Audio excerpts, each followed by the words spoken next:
So last video, I put a dilemma to you about one of the warranty claims I had come in from one of the cars I'd sold. It was a 2011 Hyundai i10. While I was considering this, I get an email hits my inbox from this company, DYU, who make electric bikes. And they said, well, we'll send you one out to try one out. And they gave me their range of bikes. Obviously, a lot of them are bigger bikes. They do, you know, like full-blown electric mountain bikes and full-size bikes. But what I do also have is a range of small fold-up bikes. So I was like, absolutely, let's get one across me and let's give it a go. So I've resisted unboxing it until I could film it for you guys, and let's check it out. Let's see what bits need to come out first. Got the seat there.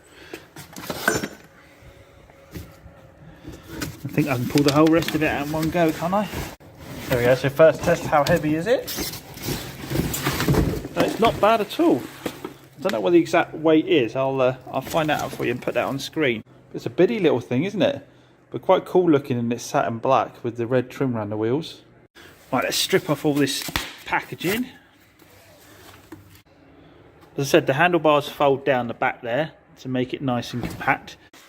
Right, so take these off. All really nicely finished. All the powder coating's really nice. All the welding's lovely. Look at the welding. You've got to love a bit of welding. That's got to be TIG, isn't it? You've got to love welding with that. It's all satin black. It's a nice looking little thing. All the brakes are proper. You've got proper little disc brakes on it. That's a little cover as well, isn't it? Yeah, the fit and finish is all lovely on it.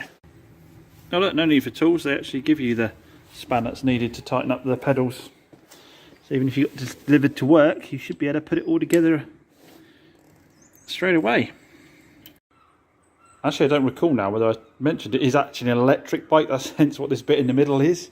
Didn't think I was going to pedal everywhere, did you? For goodness sake. So yeah, it's an electric bike. So we've got to, next thing we do is get it charged up. Plugs in just down here. You've got a little rubber grommet there, and then that goes in there like that, and just stand a plug for the wall. So while it's charging, we'll have a quick look at the features of it. It's the DF3 that I've got. It's a maximum torque 10 Newton meters, 550 watts. It's got overcharge protection, under voltage protection, short circuit protection. I did actually read that it's got like cruise control. You can hold the acceleration in position for 8 seconds and let go, and it'll just hold the actual speed you're traveling at as well. It's waterproof. It's just twist and go on the power side of things. Only 17 kilograms, so I said it was quite light, didn't I?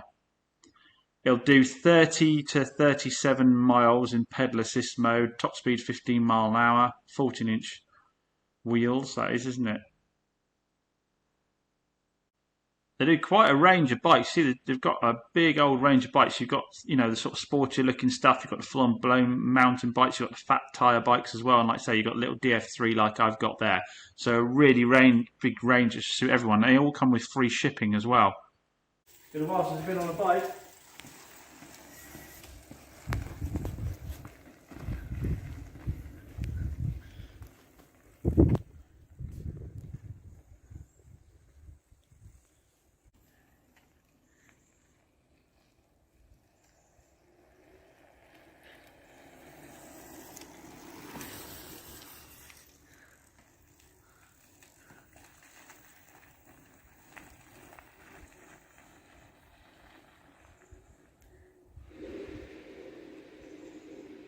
So yeah, it's pretty cool. If you want to obviously go quicker, you need to be pedalling to give it more assistance, but it'll potter along quite nicely just with the twist and go on it.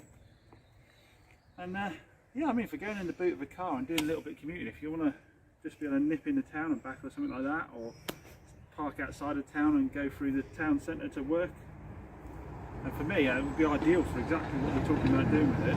Thanks DYU, much appreciated.